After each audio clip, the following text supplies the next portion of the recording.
The ultimatum. The void between stars was never truly silent. Captain Elena Torres knew this better than most as she stood on the bridge of the TSS Defiance, humanity's most advanced warship. The gentle hum of the quantum drives, the soft peeps of sensor arrays, and the quiet breathing of her crew created a symphony that had become more familiar to her than Earth's oceans. Status report, Elena commanded, her voice calm despite the gravity of their mission. Lieutenant Commander Jackson looked up from his console. We've crossed into Craxian space, Captain. Stealth systems operating at optimal capacity. They don't know we're here. Yet, Elena added, her dark eyes fixed on the view screen. The Craxian homeworld glowed a pale green in the distance, surrounded by a defensive net of battleships and automated weapons platforms. They will soon enough. The Defiance was humanity's finest creation, a vessel that embodied everything humans had achieved since taking to the stars. Sleek, powerful, and incorporating technology that even their allies had difficulty understanding. But Elena hadn't brought it here to showcase human engineering. She'd come with purpose, with determination, with rage carefully contained behind a commander's discipline. 3 months ago, the Craxian Empire had crossed a line. A human colony on Proxima Centauri IV. Peaceful scientists and their families had vanished overnight. Official channels claimed ignorance. The Galactic Council expressed concern but took no action. Only a single distress signal, cut short but undeniably pointing to Craxian involvement, gave humanity the lead they needed. Elena had been tasked with a simple mission: bring our people home. Captain, Communications Officer Rice called out, "We're being hailed." Automated warning beacon from the Craxian Defense Network. "Ignore it," Elena replied. "Continue on course for the capital orbital station." The bridge fell silent as the massive ship pushed forward. Elite officers who had trained their whole lives for missions like this one executed their duties with precision. They all knew what was at stake, not just the lives of the missing colonists but humanity's standing in the galaxy. For too long, other species had viewed humans as newcomers, lucky technologists who had stumbled upon advanced propulsion just decades ago. They were tolerated, sometimes even respected, but never feared, never taken seriously as a power. The Craxians were about to learn differently. "We're being targeted," Tactical Officer Chen announced calmly. "Multiple Craxian cruisers moving to intercept. Energy signatures indicate weapons charging." Elena nodded. "Maintain course. No evasive maneuvers." "Captain," Chen questioned, a rare breach of protocol that spoke to the unusual nature of their approach. "They won't fire, Lieutenant," Elena said with certainty. "Not when they realize what we are." The Defiance continued its deliberate course, slicing through space toward the heart of the Craxian Defense Network. 3 massive battlecruisers moved to form a blockade, their angular hulls bristling with weapons. "We're being hailed again," Rise announced. "This time it's direct from Craxian High Command." Elena straightened her uniform jacket. On screen, the view screen flickered, revealing the stern face of a Craxian military commander. 4 eyes blinked independently across a ridge of bone that framed a face resembling a cross between a reptile and an insect. Admiral Vorketh's chitinous mandibles clicked in agitation. "Unidentified vessel, you have entered sovereign Craxian space," the Admiral's translator conveyed. "Identify yourself immediately or face immediate destruction." Elena stepped forward, her posture relaxed but commanding. "This is Captain Elena Torres of the Terran spaceship Defiance, and you already know why we're here." The Craxian's multiple eyes widened, the equivalent of a human gasped. A human warship, this far into Imperial territory. "Impossible." "Evidently not," Elena replied coolly. "You have something that belongs to us, Admiral. 147 human colonists from Proxima Centauri IV. We want them back." The Admiral's mandibles clicked rapidly, a sign of agitation. "I don't know what you're talking about. This incursion is a violation of the Galactic Treaty. Your presence here is an act of war." "Interesting choice of words, Admiral," Elena said, because abducting peaceful colonists was certainly an act of war from our perspective. Behind her, the bridge crew worked silently, their hands moving over holographic controls as they monitored the growing number of Craxian vessels surrounding them. 20 ships now, some larger than the Defiance, all with weapons aimed directly at them. You have no proof of these wild accusations, Vorketh hissed, and you have no authority here. One small ship against the might of the Craxian Empire. Your arrogance will be your undoing. Elena smiled, not the warm expression humans shared among friends, but the cold, predatory smile of an apex hunter. Let me be clear, Admiral. We know the colonists are being held at your research facility on Craxia II. We know they're being subjected to experiments to understand how humans adapted so quickly to interstellar travel. And we know your scientists are particularly interested in our neural interfaces. The Admiral's reaction, a subtle shift in posture, a momentary silence, confirmed everything. You have 1 hour to release all human prisoners and return them to my ship, unharmed, Elena continued. Failure to do so will result in consequences your empire is not prepared to face. Vorketh laughed, the sound harsh and clicking through the translator. You threaten us with 1 ship. Perhaps humans are more delusional than we realized. Elena's expression didn't change. 1 hour, Admiral. And I should mention, the Defiance isn't alone. She nodded to Reyes, who terminated the communication. They're scrambling additional ships, Chen reported immediately. Sensor readings indicate they're activating planetary defense systems as well. As expected, Elena replied. Deploy sensor buoys. I want full coverage of their fleet movements. Captain, Jackson interjected, the Craxians outnumber us at least 30 to 1, even counting our support vessels. If they decide to attack.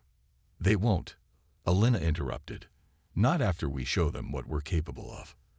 The Craxians, like most of the galaxy, have underestimated humanity from the beginning.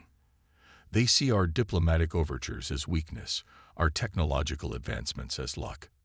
She walked to the tactical display, where a holographic representation of the Craxian fleet glowed in red contrast to the single blue dot representing the Defiance. What they don't understand is that humans have been preparing for this moment since we first looked up at the stars. We've been fighting wars against ourselves for millennia. We know conflict like they know breathing. In the silence that followed, the crew exchanged glances. They knew their captain's reputation. A strategic genius who had risen through the ranks faster than anyone in the history of the Terran Space Command. If anyone could pull off this mission, it was Elena Torres. 45 minutes remaining in our ultimatum, the ship's AI announced. Elena returned to her command chair. Prepare the demonstration package. If they want to know what 1 human ship can do, let's show them. On the Craxian flagship, Admiral Vorketh paced the command deck, his exoskeleton clicking against the metallic floor with each agitated step. What do we know about this vessel? He demanded of his intelligence officer. Very little, Admiral, the officer replied, mandibles twitching nervously. The humans have kept their military advancements classified. Our intelligence suggests they possess nothing that could threaten even one of our cruisers, let alone the assembled fleet. Then why? Vorketh hissed. Why come here with 1 ship and make demands they cannot enforce? It defies logic. Perhaps they are truly desperate, his second-in-command suggested. The loss of their colonists has driven them to irrational action. The Admiral wasn't convinced. In his long military career, he had encountered many species, studied countless battle strategies. This felt wrong. The humans were known for their adaptability, their resourcefulness. They wouldn't launch a suicide mission. Initiate deep scans of the region, he ordered suddenly. Check for any anomalies, any signs of cloaked vessels. Admiral, the weapons officer interrupted. The human ship is doing something. On the main view screen, the Defiance's sleek hull began to transform. Panels shifted, revealing weapon systems that had been completely hidden from scans. A soft blue glow emanated from various points along the hull, intensifying steadily. "What are they?" the Admiral began, but never finished his question. A pulse of energy, invisible, silent, expanded outward from the human vessel. As it passed through the Craxian ships, systems failed. Weapons went offline. Communications died. Artificial gravity fluctuated. And then, just as suddenly, everything returned to normal. "Damage report," Vorketh demanded. "No damage, Admiral." His officer responded, confusion evident. "It appears to have been a demonstration." The communications console chimed. "The human captain is hailing us again." Vorketh hesitated only briefly. On screen, the Lena Torres appeared, as calm as before. That was a targeted electromagnetic pulse. "Admiral, specifically calibrated for Craxian technology. As you just experienced, we can disable your ships without destroying them." That was at 10% power. She leaned forward slightly. "The next one won't be a demonstration. 30 minutes remain." The screen went dark. Vorketh turned to his intelligence officer. "Contact the research facility. Tell them to prepare the humans for transfer." "But Admiral, the High Council has invested significant resources in studying the humans. They won't approve." "The High Council isn't here." Vorketh snapped. "Something is wrong. That ship shouldn't be able to do what it just did." And Captain Torres was too confident. He stared at the view screen, where the human vessel waited, surrounded by his fleet, yet somehow appearing not as prey but as a predator. "Contact the research facility," he repeated quietly, "and initiate emergency protocols. I want every available ship mobilized." On the Defiance, Alina received the news with a single nod. "They're moving the colonists, Captain," Intelligence Officer Nakamura reported. "Our infiltration team confirms transport vessels being prepared at the research facility." "They're not surrendering," Alina noted. "They're relocating the prisoners." "Standard operating procedure," Jackson added. "They'll try to hide them somewhere we can't find them, then deny everything." Alina's expression hardened.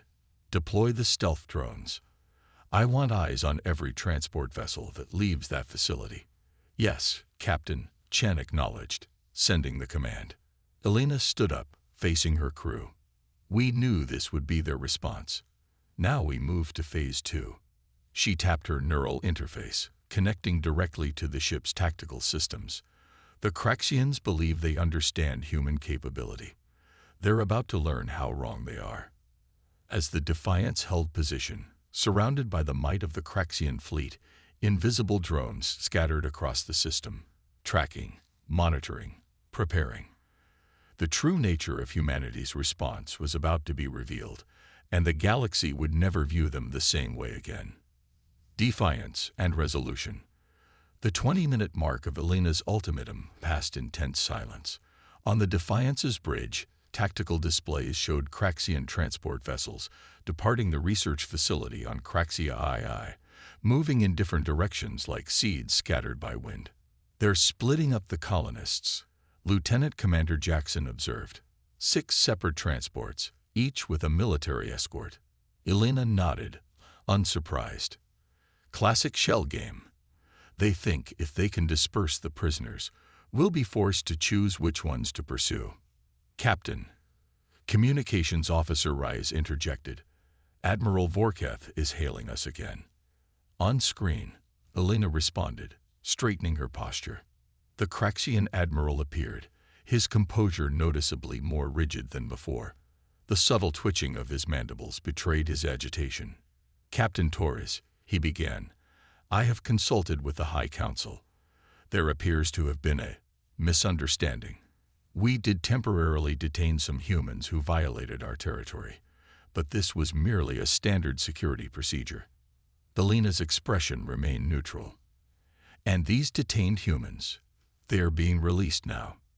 "Yes," Vorketh confirmed. "They are being transported to neutral territory as we speak, where your government can arrange their retrieval." "That's not what I demanded, Admiral," Elena replied coldly. "I said they were to be returned to my ship, directly.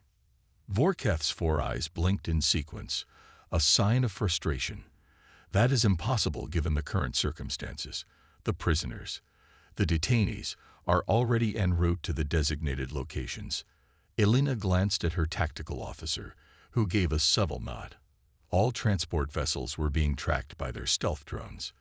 "Very well, Admiral," she said, surprising the Craxian. "We will await confirmation that our people have arrived safely at these neutral locations." Before Vorketh could respond, Elena continued. "However, as a precaution, the Defiance will remain in Craxian space until all colonists are accounted for." "Unacceptable," the Admiral barked. "Your presence here is a violation of—" "Careful, Admiral," Elena interrupted. "Your empire started this when you abducted our people. Consider yourselves fortunate that we're pursuing a diplomatic solution." The communication ended, leaving the bridge in momentary silence. "They're stalling," Intelligence Officer Nakamura noted. "The transports aren't heading toward neutral territory. Two are circling back toward the Craxian military base on the fourth moon. The others are heading for deep space coordinates." Elena's eyes hardened. They never intended to release them. She activated her neural interface again, connecting to the ship's eye. "Activate Phantom Protocol." Throughout the Defiance, hidden systems came online. In the void of space surrounding them, imperceptible distortions rippled outward as dormant technologies awoke. "Phantom Protocol active, Captain," the AI confirmed. "Ghost Fleet standing by." She walked to the tactical display. "What they don't grasp is that peace was a choice. We could have come to the stars as conquerors. Instead, we chose diplomacy. We chose cooperation." With a gesture, she expanded the tactical display, revealing what had been invisible moments before. 7 advanced human vessels, each smaller than the Defiance, but no less lethal, positioned strategically throughout the Craxian system. "But we never forgot how to fight." The crew stared at the display in awe. The Ghost Fleet, rumored but never confirmed, a black project so classified that most of the Terran Space Command believed it was merely a theoretical exercise. "Deploy the fleet," Elena ordered. "Target all transport vessels. Authorization code: Taurus Alpha 71. Across the system, the Ghost Fleet ships shimmered into visibility. Sleek, agile vessels with hull configurations that defied conventional design philosophy. Their sudden appearance sent the Craxian fleet into chaos. Admiral Vorketh stared at his tactical display in disbelief. "Impossible," he whispered. "Where did they come from?" "They were already here, Admiral," his sensor officer replied, mandibles trembling. "Our scanners, they couldn't detect them." "All ships, battle stations," Vorketh commanded. "Target the human vessels." But it was too late. The Ghost Fleet moved with astonishing speed, each ship intercepting a Craxian transport vessel with surgical precision. No weapons were fired. They didn't need to be. Targeted electromagnetic pulses, similar to the demonstration the Defiance had performed, but focused with pinpoint accuracy, disabled the transport's engines while leaving life support systems intact.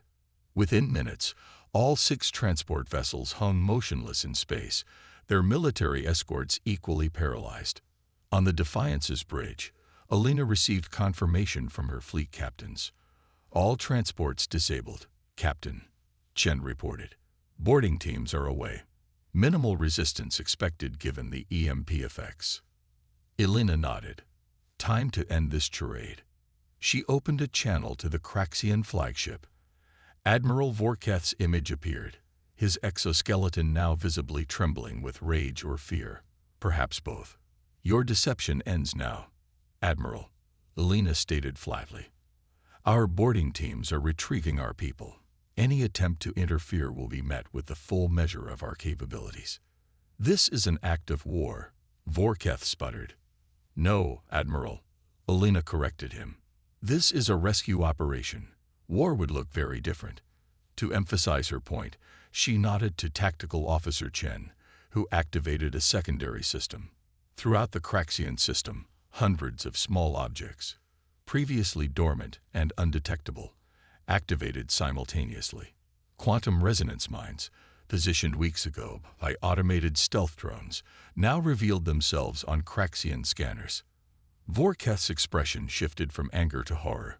The mines were positioned near every major Craxian installation, every defense platform, every strategic asset in the system. "We could have destroyed your infrastructure before you even knew we were here," Elena continued. "We chose not to. Remember that when you report to your High Council." As the Admiral struggled to find a response, Elena received a message through her neural interface. "Captain," she said, allowing a hint of satisfaction to color her voice, "our boarding teams have secured all colonists. 143 survivors." The number hung in the air, 4 shy of the original count. "What happened to the others?" Elena demanded, her voice dangerously quiet. Vorketh's posture deflated slightly. "Research subjects occasionally. Expire during testing procedures." The temperature on the Defiance's bridge seemed to drop several degrees. Elena's expression didn't change, but her eyes burned with a cold fury that made several of her officers instinctively step back. "Admiral," she said, her voice barely above a whisper, "I want the names of every scientist, every official, every guard who participated in the experimentation on our people." "That is classified information," Vorketh responded, but his voice lacked conviction. Elena leaned forward. "Let me be absolutely clear. The only reason your system isn't experiencing catastrophic infrastructure failure right now is because I am choosing restraint. The names." Now, 20 minutes later, the rescued colonists were being treated in the Defiance's medical bay. Many were malnourished, all showed signs of trauma, but they were alive. They would recover, both physically and, with time, psychologically. Elena stood in the observation room, watching as her medical team worked. Commander Jackson joined her, offering a data tablet. "The information from the Craxians," he said quietly. "All personnel involved in the experimentation program, as requested." Elena took the tablet, scanning the list of names. "Verify it against the testimony of the survivors, once they're stable enough to speak." "Yes, Captain." Jackson hesitated. "What will happen to them?" "The Craxians who were responsible." Elena's expression was unreadable. "That will be determined by proper authorities. But I've made it clear to the Admiral that if justice isn't served through official channels, there are alternatives." The implied threat wasn't lost on Jackson. The Ghost Fleet had demonstrated capabilities that would give any power in the galaxy pause. "The quantum mines?" he asked. "Being deactivated as we speak," Elena confirmed.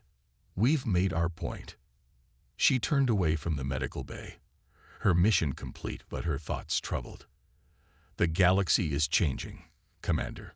For too long, humanity has been viewed as just another species finding its way among the stars. Today, that perception was corrected." "You think they'll fear us now?" Jackson observed. "Fear isn't the goal," Elena replied. "Respect is. Understanding that humanity will not tolerate aggression against its people. That while we prefer peace, we are very, very capable of war." She looked back at the survivors. "And that we always come for our own." As the Defiance prepared to depart Craxian space, escorted by the now visible Ghost Fleet, messages flashed across the galactic communication networks. Reports of the incident, carefully controlled by both human and Craxian authorities, nevertheless spread rapidly. In council chambers across the galaxy, representatives of various species discussed the implications. The humans, it seemed, had been holding back. Their technology was more advanced than anyone had suspected. Their military capabilities, hidden beneath a veneer of diplomatic focus, were formidable. 2 weeks later, Elena stood before the Terran Defense Council, her formal report delivered and acknowledged. "The Craxian High Council has issued a formal apology," Admiral Chen announced. "They've agreed to substantial reparations for the families of the deceased colonists and have publicly executed 2 high-ranking officials deemed responsible for the operation." Elena nodded. It wasn't enough. Nothing could bring back the four who had died, but it was a start. More importantly, the admiral continued, they'd proposed a comprehensive treaty that would formalize relations between our peoples and establish clear protocols for territorial disputes. They're afraid, another council member observed. They're respectful, Alina corrected. For the first time, they see us as equals, perhaps even as superiors in some regards. Admiral Chen leaned forward. The question now is how we proceed. The Ghost Fleet's existence is no longer a secret. Every species in the galaxy is reassessing their understanding of human capabilities. Elena met his gaze steadily. We proceed as we always have, with diplomacy first, force only when necessary. The difference is they now know the force exists. And if another species tests us, a council member asked. Elena's expression was resolute. Then we remind them, just as we reminded the Craxians, that humanity extends peace from a position of strength, not weakness. As she left the council chambers, Elena's thoughts turned to the stars. Humanity had crossed a threshold. Their place in the galactic community had fundamentally changed. Some would call it a loss of innocence, but Elena knew better. It wasn't innocence they had lost, but naivety. And in its place, they had gained something far more valuable: respect.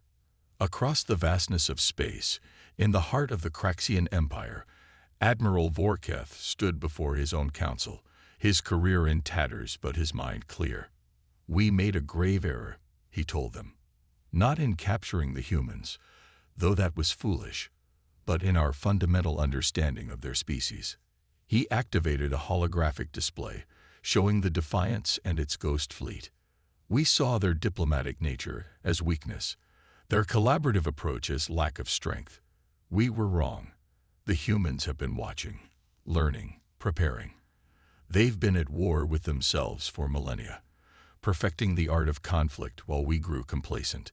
He looked each council member in the eyes. Make no mistake, the humans could have destroyed us had they wished. Instead, they showed restraint. Remember that when you deal with them in the future. The council chambers fell silent as the implications sank in. The galaxy had changed. The humans had made sure of it. And as the stars continued their eternal dance, a new understanding spread throughout the civilizations scattered among them. Humanity had arrived, not as conquerors, not as subjects, but as equals, perhaps even as leaders. The age of underestimating them was over.